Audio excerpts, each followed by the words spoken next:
Hey guys, so today we're going to be talking about how to improve your toes to bar, and what that requires is good coordination, good midline strength, as well as flexibility. So we're going to break it down into two parts. The first part we're going to go over the progression of the movement, and then in the second part we're going to go over ways to improve your midline stability as well as flexibility. So let's check it out.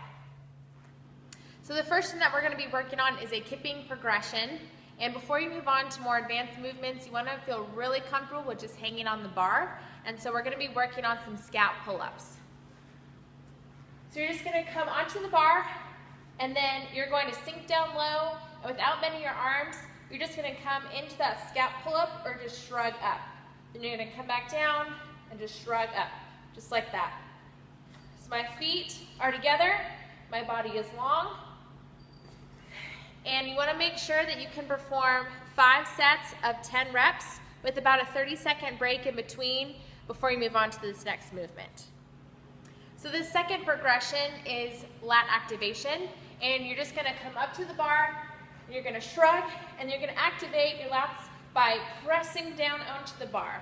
So then you're just going to come, shrug, just press. My feet are together and my eyes are forward. And once you can perform 5 sets of 10 reps with about 30 seconds in between, you can move on to the third progression.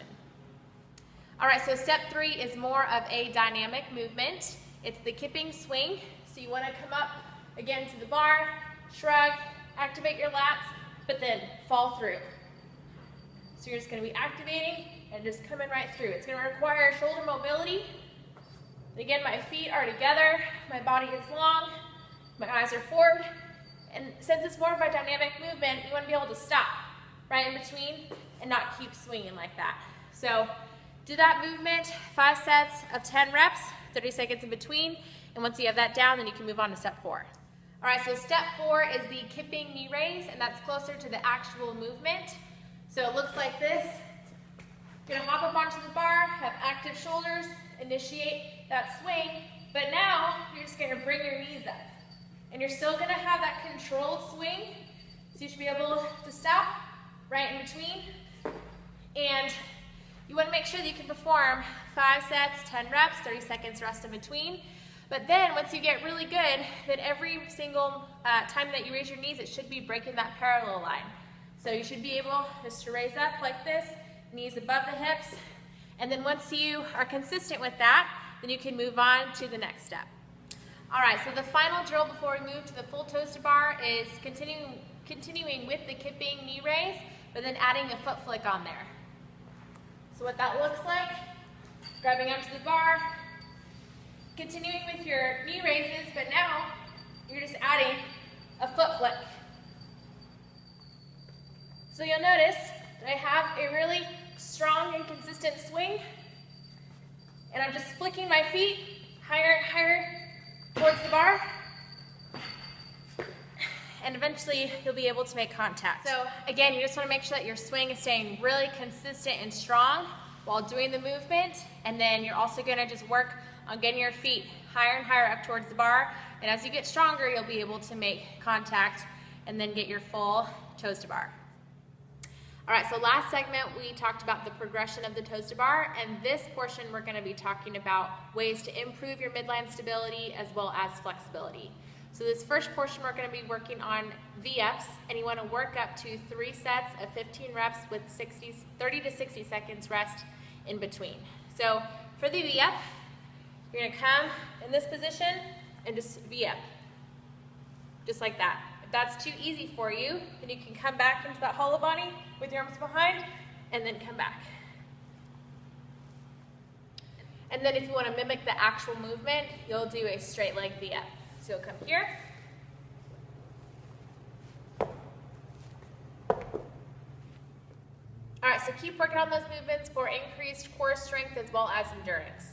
Now we're going to work on increasing the strength of your hip flexor and just isolating this part of the body. So we're going to do some leg raises. So put your feet out right in front of you. For now, you're going to start with your hands right behind your knee. If you want to make it harder, you can move forward a little bit, but for right now, start with in this position, and you're just going to raise your feet off the floor without resting your heels on the floor in between each rep. So. All right, now you're gonna do 3 sets of 10 reps, 30 seconds in between. If that becomes easy for you, then you're just going to move in closer and closer. All right, so this final supplemental drill is gonna be focusing on hamstring flexibility. Now, if you think about it, toes to bar is kind of like reaching down to touch your toes. So if athletes have a problem doing that, then they're gonna struggle on the toes to bar. So we're gonna work on that by doing Jefferson curls. So you wanna do 2 to 3 sets of 10 reps. So you're gonna grab the bar, place your feet together, and then slowly lower down 1 vertebrae at a time. Get around the back, come all the way down, get an active stretch at the bottom, and then focus on coming back up 1 vertebrae at a time.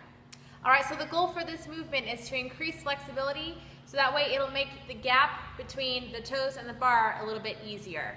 So once you get good at this movement, you'll want to stand on a platform because your weight will start running into the floor, and that way you can have your bar and the hands go past your feet. All right, guys, so that's about it. There's a lot of drills in there that are going to be able to help you get to your toes to bar. And remember, you just want to set a really strong foundation. So working on that kipping swing, getting good midline strength, as well as increasing your flexibility, and you'll be able to get those in no time. So thanks for watching, keep practicing, and we'll see you in class.